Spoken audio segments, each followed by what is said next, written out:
प्यारे बच्चों, अस्सलाम वालेकुम वरहमतुल्लाहि वबरकातुह। मैं हूं रशीद सर और आप देख रहे हैं मेरा YouTube channel Rashid sir Urdu. आज मैं आपके सामने जो 8वीं जमात की किताब बहारिस्तान उर्दू, इसकी पहली लेसन जो है हमुद, इसकी तशरीह आपके सामने पेश करना चाहता हूँ। मुझे उम्मीद है कि जो कश्मीर डिवीज़न के तलबा हैं, 8वीं जमात में पढ़ते हैं, इस लेक्चर को सुनकर वो आसानी से इस लेसन को समझ पाएंगे और फिर आखिर पर जो सवाल दिए गए हैं उनके जवाब भी अच्छे तरीके से दे सकते हैं। तो हमुद जो है ये नज़म, ये मोहम्मद इस्माइल मीरठी, यहाँ पर आप देख सकते हैं कि मोहम्मद इस्माइल मीरठी, इन्होंने ये नज़म लिखी है दुआ। इससे पहले कि मैं इस नज़म की तशरीह आपके सामने पेश करना चाहता हूँ, पहले मैं आपको मोहम्मद इस्माइल मीरठी के बारे में चंद बातें बताना चाहता हूँ। मोहम्मद इस्माइल मीरठी जो है वो बच्चों के अदीब हैं। इन्होंने उर्दू की चंद किताबें भी लिखी हैं जो बाज़ाब्ता तौर पर दरसियात में शामिल हैं। मोहम्मद इस्माइल मीरठी 1844 ईस्वी में पैदा हुए और 1917 ईस्वी में इस दुनिया से इंतकाल कर गए। मोहम्मद इस्माइल मीरठी ने बचपन में उर्दू के साथ साथ फारसी ज़बान में भी दस्तगाह हासिल की और अंग्रेज़ी में भी महारत हासिल की और उन्होंने इंजीनियरिंग का कोर्स भी मुकम्मल किया।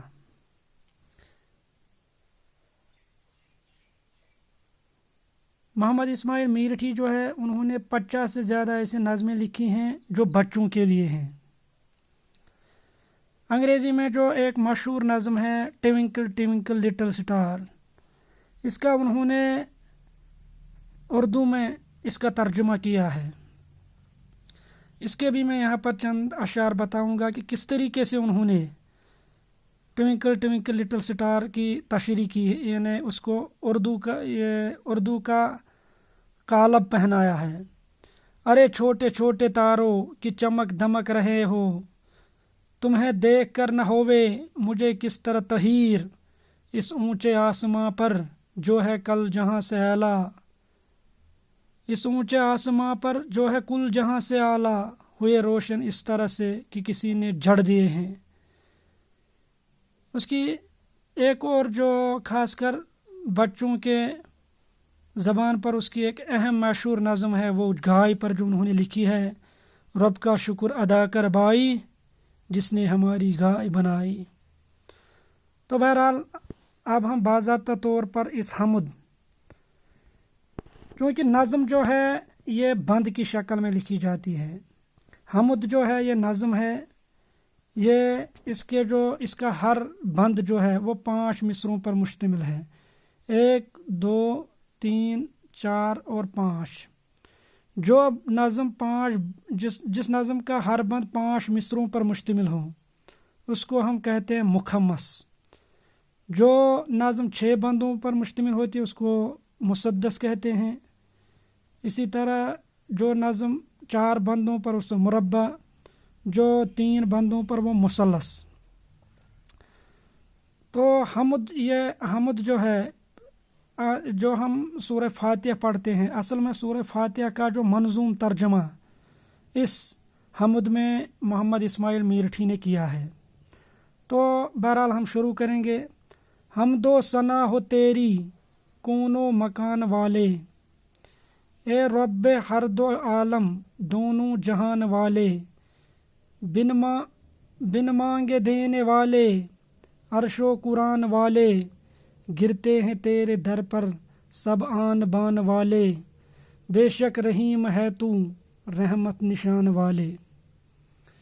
اب اس میں جو مشکل الفاظ ہیں ان کے معنی، حمد جو ہے اس کو ہم تعریف بولتے ہیں، شکر میں بھی آتا ہے، اسی طرح حمد و ثنا جو ہے یہ ہے تعریف اور شکر۔ اسی طرح کون و مکان جو ہے، کون و مکان کہتے ہیں اس جہاں کو یعنی دنیا کو، رب کہتے ہیں پروردگار کو، عالم کہتے ہیں دنیا کو۔ یہاں پر دو عالم ہے یعنی دنیا اور آخرت، بن مانگے مانگنے کے بغیر، عرش و قرآن والے۔ اب یہ جو عرش ہے یہ جو قرآن میں آیا ہے کہ اللہ تعالیٰ جو ہے اس کا تخت جو ہے وہ عرش پر ہے، اب اس کی توضیح تو ہم نہیں کر سکتے ہیں کیونکہ یہ متشابہت میں ہے۔ قرآن، چونکہ قرآن جو ہے یہ اللہ تعالیٰ کی کتاب ہے۔ گرتے ہیں تیرے در جو ہے، در ہو گیا دربار، دروازہ، یہاں پر در ہے دربار۔ آن بان ہو گیا شان و شوکت، عزت دار لوگ، اور رحیم جو ہے وہ رحم کرنے والا۔ اب ہم اس بند کی تشریح کریں گے۔ یہ بند محمد اسماعیل میرٹھی کی نظم حمد سے لیا گیا ہے۔ یہ بند محمد اسماعیل میرٹھی کی نظم حمد سے لیا گیا ہے۔ شاعر فرماتے ہیں کہ ساری تعریف اور شکر اس اللہ کے لیے ہے جو دونوں جہانوں کا پروردگار ہے۔ وہ عرش کا مالک، اور اس نے انسانوں کی ہدایت کے لیے قرآن بھیجا۔ وہ مانگنے کے بغیر ہر کسی کو دیتے ہیں۔ سارے عزت دار لوگ آپ ہی کے دربار میں، آپ ہی کے سامنے جھکتے ہیں، اور اے اللہ یقیناً آپ اپنے بندوں پر رحم و کرم کرتے ہیں، کیونکہ رحمت ہی آپ کی صفت ہے۔ کیونکہ اللہ تعالیٰ کی جو صفت ہے وہ رحمان بھی ہے اور رحیم بھی ہے۔ تو یہ ہوگی پہلے بند کی تشریح۔ اب ہم دوسرے بند پر یہاں پر چلیں گے۔ یوم جزا کا مالک، یوم جزا کا مالک، خالق ہمارا تو ہے، سجدے ہیں تجھ کو کرتے، تیری ہی جستجو ہے، امداد تجھ سے چاہے، سب کا سہارا تو ہے، تیری ہی بارگاہ میں بس ایک آرزو ہے، راستہ دکھا دے۔ یہاں پر تو دے ہے، یہ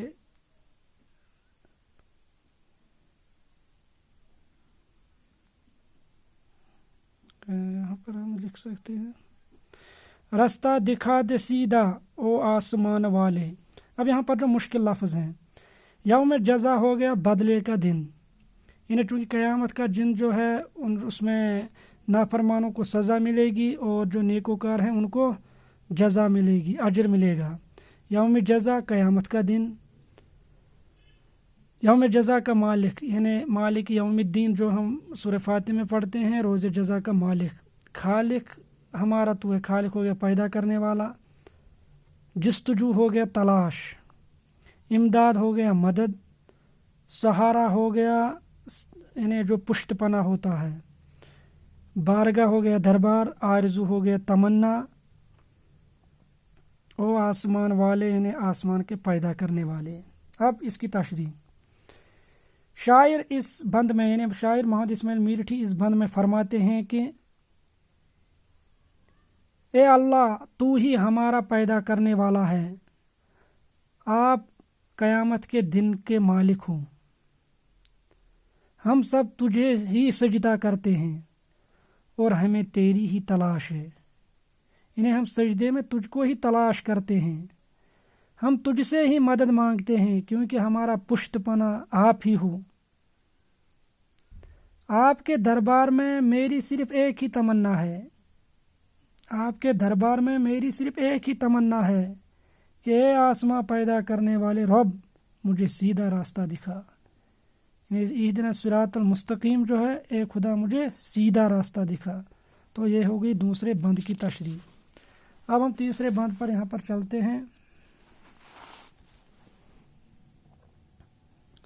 वो रास्ता दिखा तू परवरदिगार आलम, जिस पर चला किए हैं परहेजगार आलम। नेमत जिनको मिलती तुझसे निगार आलम, और नाम जिनका अब तक है यादगार आलम। तेरी नज़र में ठहरे जो इज़्ज़ो शान वाले। अब यहाँ पर परवरदिगार आलम, दुनिया का परवरदिगार, दुनिया का रब, परवरिश करने वाला।